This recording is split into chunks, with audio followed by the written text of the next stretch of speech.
Hello and welcome to this video in the series about each of the new constituencies. For this video we're looking at one of the new constituencies in the southwest.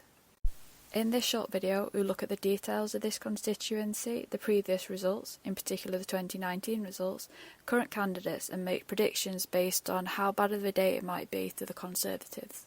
Please comment below for anything you'd like to see and subscribe to our channel to see new updates that we'll do and discussion videos as the election gets closer. There are lots of changes with boundaries in the next election, so we're going to give a quick overview of how the boundaries are changing and how it's going to affect each seat.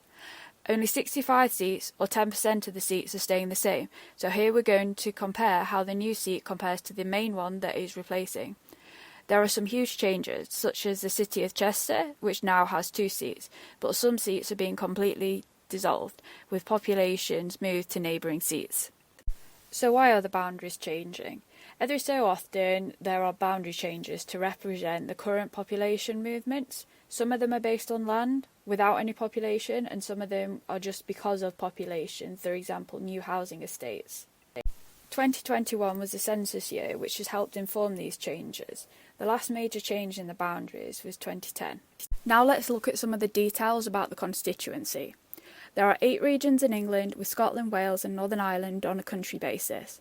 There are 32 seats in Wales, 57 in Scotland, 18 in Northern Ireland and an average of 60 in each of the English regions. The population can vary hugely. The highest is nearly 152,000, which is in Birmingham Ladywood, while the lowest is less than 27,000, which is in the Western Isles of Scotland, which also has the lowest electorate at 21,000. The average population is 103,000 and the average electorate is 73,000.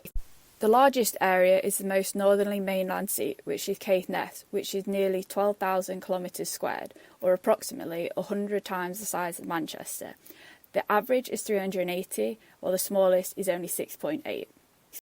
The average percentage of the 16 to 49-year-olds is 41%, with the highest in Leeds Central and the lowest in North Norfolk, which also has the highest 65+. The average 65+ is 38%, with the minimum at 15%, which is in the area around Canary Wharf. Density averages nearly 1,400, with the highest in Bethnal Green and the lowest in Caithness. There is no boundary change, so it's as you were. When we're looking at the winner in 2019, it's a bit more relevant to the seats that are now made up from multiple old seats. Nevertheless, this is the result from 2019, with the winner and whether the seat was held or it changed.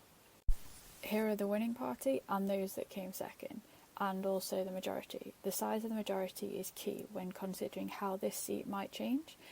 Maybe not so much when there's a big Labour majority or Lib Dems, but for pretty much any Conservative seat, it's possibly not considered safe, bar a very extreme few.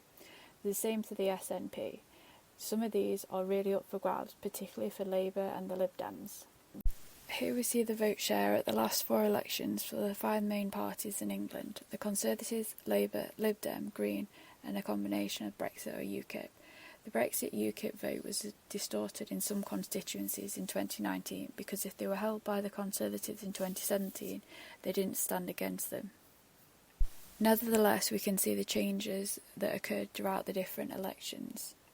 This is a list of candidates that are on the ballot papers of this constituency. This is now a finalised list as the deadline to register as a candidate has passed. Given the forecast, this seat could go either way. Thank you for watching this video. We hope you learned a lot about the new constituencies. Please subscribe to our YouTube channel, follow us on Instagram and Twitter.